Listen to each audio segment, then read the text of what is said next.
A whole lot to talk about on this election night. And joining us live right now is Professor David McCuan from Sonoma State University. And David, first of all, what can we learn from these early returns, if anything? So far, a lot of the returns are in favor of former President Trump, but a lot of those states were expected to turn red anyway.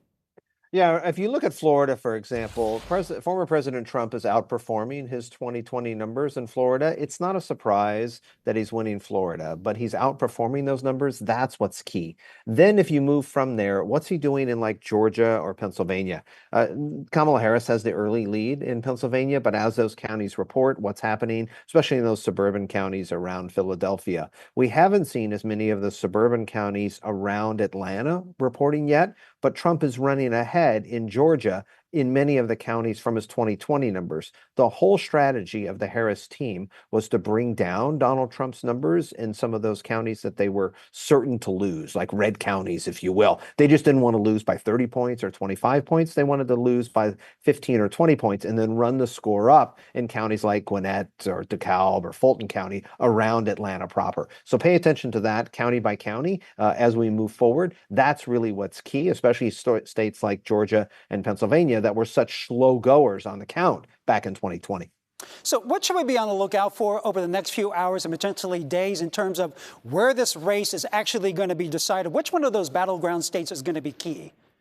Today and tonight, it's all about Pennsylvania. Those 19 electoral votes, Kamala Harris has to win Pennsylvania, Wisconsin, and Michigan to have a shot. That puts her right near 270. But look, this is going to be a really close race, and we're going to see projections that are showing, I think, the former president doing pretty well, running up the score in the states that he locked down. It's going to be won or lost in a county like Erie County, Pennsylvania, Northampton County, Pennsylvania, and then how well does she do in Philly? If Kamala Harris can win Philly by 500,000 votes, that gives her a shot to win Pennsylvania. If she's at 400,000 votes difference ahead of Donald Trump, that's a harder road to go. And then we look again similarly in what's happening in Georgia because it's an early reporting state as well. We want to know not just the counties, but what vote is outstanding and where that vote is located that is outstanding to pay attention to.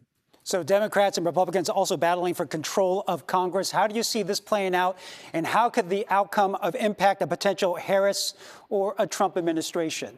Yeah, I mean, look, Republicans should pick up the U.S. Senate. And the reason they should pick up the U.S. Senate is Democrats are defending, 23 seats. And some of those seats are in tough states like Ohio, for example, with Sherrod Brown, or in Montana with John Tester. In addition to that, you also want to look at the House. And in the House, Democrats have a pretty good shot to pick up the House, but not by a big margin. Their own internal polling is showing them picking up in the House, winning by, say, 5 to 10 seats, somewhere in there. Our mathematical model shows Democrats taking the House by slightly more, like 12 to 15 seats. If Democrats take the House, Republicans have the Senate, that big race at the top, right, who's in charge of the presidency and the direction, has a dramatic impact on U.S. foreign policy, on the debt ceiling, on what happens relative to the government running out of money 4 days before Christmas on December 21st, and what happens with those Supreme Court justices. So there's a lot at stake here down ballot, especially at the U.S. Senate, in addition to what happens in the House